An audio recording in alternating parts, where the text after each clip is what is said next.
ಏನೋ ಯಾಕೋ ಈ ಮೀಸಲಾತಿಯ ಕಿಚ್ಚು ಹಸ್ತವನ್ನ ವ್ಯಸ್ತ ಮಾಡುವಂತಹ ಎಲ್ಲ ಲಕ್ಷಣಗಳು ಕಾಣಿಸ್ತಾ ಇದ್ದಾವೆ. ಉದ್ಯೋಗ ಭರ್ತಿಗೆ ಸಿಎಂ ಸಿದ್ದರಾಮಯ್ಯನವರು ಅವರ ಸರ್ಕಾರ ಸಿದ್ಧಗೊಳಿಸ್ತಾ ಇದ್ದಂತೆ ಒಳ ಮೀಸಲಾತಿಯ ಕಿಡಿ ದಿಢೀರಂತ ಹಾರಿದೆ. ಫೆಬ್ರವರಿ 26ಕ್ಕೆ ಕೈಗೊಂಡಿರುವಂತಹ ನಿರ್ಧಾರ ಒಂದು ದಲಿತ ಎಡಗೈ ಸಮುದಾಯದ ಆಕ್ರೋಶಕ್ಕೆ ಕಾರಣವಾಗಿದೆ. ಗುರುವಾರ ತನಕ ಡೆಡ್ಲೈನ್ ಕೊಟ್ಟಿರುವಂತಹ ಇವರು ಇತ್ತ ಪರಿಸ್ಥಿತಿ ಶಮನಕ್ಕಾಗಿ ಪರಂ ಮತ್ತು ಮುನಿಯಪ್ಪ ಭೇಟಿಯನ್ನು ಮಾಡಿದ್ದಾರೆ.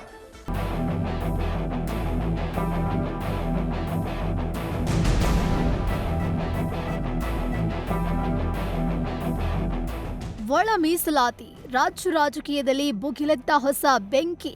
ಸ್ವಪಕ್ಷದಲ್ಲೇ ಹೊತ್ತಿಕೊಂಡ ಈ ಭಿನ್ನಾಭಿಪ್ರಾಯದ ಕಿಡಿ ಪರಿಸ್ಥಿತಿ ಕೈ ಮೀರಿಸುತ್ತಿದೆ. ಬಿಕ್ಕಟ್ಟಿನ ಶಮನಕ್ಕೆ ಸಿದ್ದು ಡಿಕೆಶಿ ಕಸರತ್ತು ನಡೆಸುತ್ತಿದ್ದು, ಮುಂದಿನ ದಿನಗಳಲ್ಲಿ ಹಸ್ತವನ್ನೇ ಸಂಕಷ್ಟಕ್ಕೆ ಸಿಲುಕಿಸುವ ಎಲ್ಲಾ ಸಾಧ್ಯತೆಗಳು ನಿಶ್ಚಳವಾಗಿಸಿದೆ. ಕಾಂಗ್ರೆಸ್ ಸರ್ಕಾರವನ್ನ ಇಕ್ಕಟ್ಟಿಗೆ ತಳ್ಳಿದ ಒಳ ಮೀಸಲಾತಿ. ಗುರುವಾರದವರೆಗೆ ಡೆಡ್ಲೈನ್ ಕೊಟ್ಟ ಹೋರಾಟ ಸಮಿತಿ. ಒಳ ಮೀಸಲಾತಿ ವಿಚಾರ ರಾಜ್ಯದ ಆಡಳಿತಾರೂಢ ಕಾಂಗ್ರೆಸ್ ಸರ್ಕಾರಕ್ಕೆ ತೂಕುಗತ್ತಿ ರೀತಿ ಭಾಸ ಆಗ್ತಿದೆ. ಕಮಲ ಮನೆಯಿಂದ ಎದ್ದು ಬಂದ ವೋಟು ಕೊಟ್ಟ ಎಸ್ಸಿ ಒಳ ಪಂಗಡಗಳು ಬೆಂಕಿಯುಂಡೆಯಾಗಿ ಕಾಣಿಸ್ತಿದೆ. ಈ ಸಮಸ್ಯೆಗೆ ಪರಿಹಾರ ಕಾಣದಿದ್ದಲ್ಲಿ 2028ರ ವಿಧಾನಸಭಾ ಎಲೆಕ್ಷನ್ ಮೇಲೆ ರಾಜಕೀಯ ಪರಿಣಾಮ ನಿಶ್ಚಿತ ಅನ್ನೋ ವಿಶ್ಲೇಷಣೆ ನಡೆದಿದೆ. ಇವತ್ತು ಕರ್ನಾಟಕ ಸಮಸ್ತ ಒಳ ಮೀಸಲಾತಿ ಸಮಿತಿ ಸುದ್ದಿಗೋಷ್ಠಿ ನಡೆಸಿ ಸರ್ಕಾರದ ನಿರ್ಧಾರವನ್ನ ಖಂಡಿಸಿದೆ. ಗುರುವಾರ 12ನೇ ತಾರೀಕಿನಂದು ಬೃಹತ್ ಪ್ರತಿಭಟನೆಗೆ ಕರೆ ನೀಡಲಾಗಿದೆ. ಫೆಬ್ರವರಿ 26ರ ಸಂಪುಟದ ಉದ್ಯೋಗ ಭರ್ತಿ ತೀರ್ಮಾನಕ್ಕೆ ವಿರೋಧಿಸಿ ಒಳ ಮೀಸಲಾತಿ ತಪ್ಪಿಸುವ ಹುನ್ನಾರ ಅಂತ ಟೀಕಿಸಿದೆ. ಈ ಆದೇಶ ಹಿಂಪಡೆಯದಿದ್ರೆ ಸಾಮಾಜಿಕ ನ್ಯಾಯದ ಬಗ್ಗೆ ಮಾತನಾಡೋ ನೈತಿಕತೆ ಸಿಎಂ ಸಿದ್ದರಾಮಯ್ಯರಿಗೆ ಇರಲ್ಲ ಅಂತ ಮಾರಸಂದ್ರ ಮುನಿಯಪ್ಪ ಕಟುವಾಗಿ ಟೀಕಿಸಿದ್ದಾರೆ. ಕೂಡಲೇ ಅದರ ನೋಟಿಫಿಕೇಶನ್ ವಿತರಣೆ ಮಾಡಿ ಒಳ ಮೀಸಲಾತಿಯನ್ನು ಅಳವಡಿಸಬೇಕು ಮತ್ತು ಅದರಲ್ಲೇ ಪ್ರಮೋಷನ್ನಲ್ಲೂ ಕೂಡ ಈ ಒಂದು ಮೀಸಲಾತಿಯನ್ನು ಕೊಡಬೇಕು ಅನ್ನೋದು ನಮ್ಮೆಲ್ಲ ಒಕ್ಕೂರಿನ ಧ್ವನಿಯಾಗಿದೆ. ನೀವೇನಾದರೂ 12ನೇ ತಾರೀಕು ಕ್ಯಾಬಿನೆಟಲ್ಲಿ ತೀರ್ಮಾನ ತಗೊಂಡಿಲ್ಲ ಅಂದರೆ ಕರ್ನಾಟಕದಲ್ಲಿ ಆಗ್ತಕ್ಕಂಥ ಎಲ್ಲ ಹೋರಾಟಕ್ಕೂ ಎಲ್ಲ ಅನಾಹುತಕ್ಕೂ ಕರ್ನಾಟಕ ಸರ್ಕಾರವೇ ಕಾರಣ ಆಗಿರ್ತದೆ. ಕಾಂಗ್ರೆಸ್ ಸರ್ಕಾರ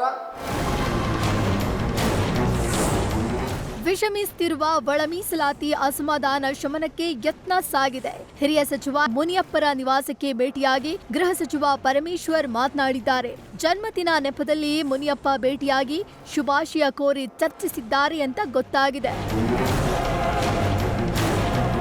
ಬಳಿಕ ಮಾತನಾಡಿದ ಗೃಹ ಸಚಿವ ಪರಂ, ಸಮಸ್ಯೆ ಆಗಿದ್ದಲ್ಲಿ ಅನ್ನುವುದನ್ನ ಬಿಚ್ಚಿಟ್ರು. ನಾಗಮೋಹನ್ ದಾಸ್ ವರದಿ ಪ್ರಕಾರವೇ 3 ವರ್ಗ ಆಗಿತ್ತು. ಆದರೆ ಕೋರ್ಟ್ 56% ಆಗೋದಿಲ್ಲ, 50% ಸೀಲಿಂಗ್ ಆಗಿದೆ ಅಂತ ಹೇಳ್ತು.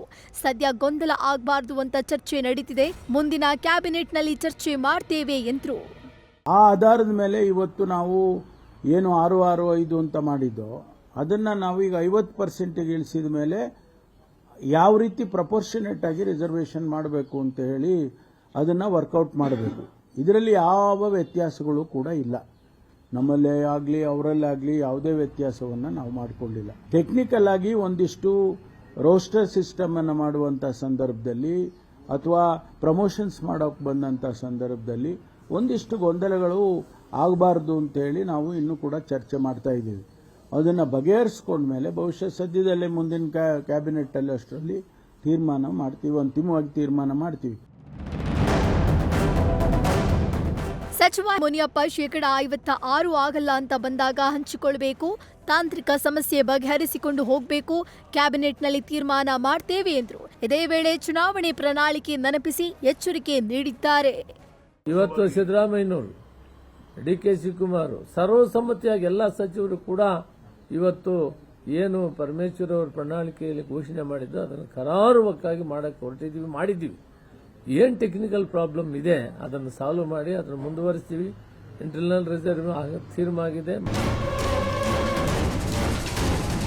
ಒಟ್ಟಾರೆ ನಮ್ಮಲ್ಲಿ ಯಾವ ಟೀಮ್ ಇಲ್ಲ, ಭಿನ್ನಾಭಿಪ್ರಾಯ ಇಲ್ಲ ಅಂತ ದಲಿತ ನಾಯಕರು ಹೇಳ್ತಿದ್ದಾರೆ. ಆದರೆ ಅಸಲಿಗೆ ಒಳ ಮೀಸಲಾತಿ ಜಟಾಪಟಿ ನಡೆಯುತ್ತಿದೆ.